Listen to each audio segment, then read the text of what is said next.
Praise the Lord. आप सबको जय मसीह की। मैं परमेश्वर का धन्यवाद देता हूँ एक बार फिर से कि परमेश्वर ने हमें मौका दिया है, समय दिया है कि हम उसके जीवित वचन के ऊपर मनन करें। एक और सुबह परमेश्वर ने दिखाई, उसके लिए हम परमेश्वर का हृदय से धन्यवाद देते हैं। मैं आपका दोस्त पास्टर राज मैसी आपसे मुखातिब हूँ और आप देख रहे हैं मेरा यूट्यूब चैनल जिसका नाम है ब्रदर राज मैसी। मैं आपसे गुजारिश करता हूँ कि मेरे चैनल को सब्सक्राइब करें, बेल आइकन को दबाएँ, मेरे वीडियोज़ को लाइक करें, शेयर करें। कमेंट सेक्शन में आकर मुझे ज़रूर बताएं कि आपको मेरा प्रयास कैसा लग रहा है। Praise the Lord. तो आज के वचन में चलते हैं और बहुत ही महत्वपूर्ण बात है आज वचन से। बात छोटी सी है लेकिन इसका बहुत बड़ा महत्व है और वचन भी छोटा सा है, वीडियो भी छोटा सा है, लेकिन ये बहुत बड़ी बात आज हम इस वचन के द्वारा, इस वीडियो के द्वारा जानेंगे। तो हम देखते हैं कि प्रार्थना के विषय में जो हम देखते हैं कि बहुत लोग हैं संसार में जो प्रार्थना करते हैं, प्रार्थना में लीन रहते हैं। बहुत से लोग अपने लिए प्रार्थना करते हैं, बहुत से लोग दूसरे लोगों के लिए प्रार्थना करते हैं, बहुत से लोग प्रार्थना करवाते हैं। प्रार्थना के कई तरीके हैं और बाइबल हमें बताती है प्रार्थना 3 तरीके की जाती है। एक तो होती है निजी प्रार्थना, जिसके विषय में प्रभु यीशु मसीह ने कहा जब तू प्रार्थना कर तो अपना कमरे में जा, दरवाज़ा बंद करके गुप्त में प्रार्थना कर, ताकि तेरा पिता जो गुप्त में है वो तुझे उसका प्रतिफल देगा। पहली बात। दूसरी जो प्रार्थना है वो है पारिवारिक प्रार्थना, जो हम परिवार के साथ करते हैं। एक समय नियुक्त करते हैं सुबह या शाम का और हम सब परिवार के लोग मिलकर हम प्रार्थना करते हैं। तीसरी प्रार्थना है सामूहिक प्रार्थना, जब हम चर्च में या मीटिंग में या सेमिनार में या कॉटेज मीटिंग में बैठकर जब हम प्रार्थना करते हैं तो उसे कहते हैं सामूहिक प्रार्थना। बहुत सारे लोग मिलकर जब प्रार्थना में शामिल होते हैं। निजी, पारिवारिक और सामूहिक, ये प्रार्थना के तरीके, तीन तरीके की प्रार्थना है। और आज एक विशेष बात मैं आपको प्रार्थना के विषय में बताऊंगा और वो है ये कि प्रार्थना ना करना भी पाप कहलाता है। बाइबल के अनुसार बाइबल हमें बताती है कि जो प्रार्थना नहीं करते वो पाप करते हैं। पाप की परिभाषा है परमेश्वर की आज्ञा का उल्लंघन करना। और हम देखते हैं कि प्रार्थना के विषय में आज्ञा दी गई है। अगर हम पढ़े यिर्मयाह नबी की पुस्तक 33 अध्याय और उसके 3 पद में देखें क्या लिखा है। यहाँ इस प्रकार से लिखा है, मुझसे प्रार्थना कर। अगर ये शब्द आ रहा है कि मुझसे प्रार्थना कर, तो इसका मतलब ये एक आज्ञा है ना। ऐसा करो, ऐसा करो, ऐसा करो, वो करो, ये करो, ये आज्ञा होती है। हमसे बड़ा कोई अगर कहता है कि ये काम तुम्हें करना है तो वो आज्ञा है।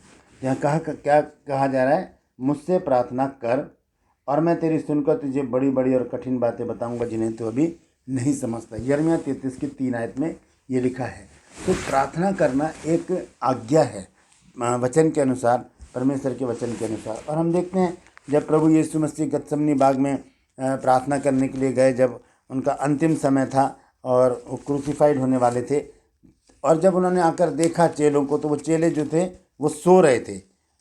तब यीशु मसीह ने उनसे कहा जागते रहो, प्रार्थना करते रहो। लिखा है, देखेंगे लूका 22 अध्याय और उसका 46 पद है। लिखा, उठो प्रार्थना करो कि परीक्षा में ना पड़ो। उठो प्रार्थना करो ताकि परीक्षा में ना पड़ो। तो प्रार्थना जो है एक आज्ञा है और यदि हम इस आज्ञा का उल्लंघन कर रहे हैं तो हम पाप कर रहे हैं। आइए इसको स्पष्टता से जानेंगे। हम देखते हैं शमूएल जो दर्शी है वो इस विषय में क्या कहता है। देखेंगे 1 शमूएल 12 अध्याय और उसकी 22 और 23 आयत में पढ़ूंगा, ध्यान से सुनिए क्या लिखा है। यहाँ लिखा है, यहोवा तो अपने बड़े नाम के कारण अपनी प्रजा को ना तजेगा, क्योंकि यहोवा ने तुम्हें अपनी ही इच्छा से अपनी प्रजा बनाया है। यहाँ पर जो शमूएल है जो लोगों से बातें कर रहा है वो, और लोग उससे कह रहे हैं कि हमारे लिए प्रार्थना कर, हमने राजा मांगकर कहीं बुराई तो नहीं कर ली है कोई। यहाँ पर 19 आयत को मैं पढ़कर बता देता हूँ। यहाँ लिखा है, और सब लोगों ने शमूएल से कहा, अपने दासों के निमित्त अपने परमेश्वर यहोवा से प्रार्थना कर कि हम मर ना जाएं, क्योंकि हमने अपने सारे पापों से बढ़कर यह बुराई की है कि राजा मांगा है। क्योंकि 200 साल तक इज़राइल में कोई राजा नहीं था, तब इज़राइलियों ने एक राजा की मांग की और शमूएल दर्शी से कहा कि हमारे लिए एक राजा का अभिषेक कर। तो एक बहुत अद्भुत रीति से वो कहानी अलग है, उसके विषय में मैं नहीं बताऊंगा। मैं आपको बताना चाह रहा हूँ कि प्रार्थना करना पाप है। ये किसने बताया हमको? ये शमूएल दर्शी ने बताया। मैं पढ़ूंगा इसकी 23 आयत। यहाँ लिखा है, फिर यह मुझसे दूर हो कि मैं तुम्हारे लिए प्रार्थना करना छोड़कर यहोवा के विरुद्ध पापी ठहरूं। मैं तो तुम्हें अच्छा और सीधा मार्ग दिखाता रहूँगा। यानी कि शमूएल कहते हैं यहाँ पर, शमूएल दर्शी वो कह रहे हैं कि फिर ये मुझसे दूर हो कि मैं तुम्हारे लिए प्रार्थना करना छोड़कर यहोवा के विरुद्ध पापी ठहरूं। जब हम प्रार्थना करना छोड़ देते हैं, जब हम प्रार्थना करनी बंद कर देते हैं, जब हम प्रार्थना नहीं करते, हम परमेश्वर के विरुद्ध पाप करते हैं। ये आज्ञा का उल्लंघन है। तो अगर आपने प्रार्थना करनी छोड़ दी है तो आज ही से शुरू कीजिए, आज ही से प्रभु के पास आ जाइए, उसकी आज्ञा का पालन कीजिए, क्योंकि हमारा जीवन और दीर्घ जीवन यही है कि हम अपने जीवन में परमेश्वर के कामों को देखें, हम अपने जीवन में परमेश्वर की आज्ञाओं का पालन करें, उसकी विधियों को मानें, उसके नियमों पर ध्यान लगाएं और उसकी चितौनियों पर चित्त लगाएं। तो आज हमने जाना है कि पाप जो है वो किस तरह से हमसे अचानक या अनजाने में हो जाता है, और वो है प्रार्थना ना करना। आलस के मारे हम प्रार्थना नहीं करते। कई बार हम अपने आप को कठोर कर लेते हैं और प्रार्थना नहीं करते। कई बार हम मनुष्यों को देखकर प्रार्थना नहीं करते कि ये ऐसा है, मैं इनके लिए प्रार्थना क्यों करूं।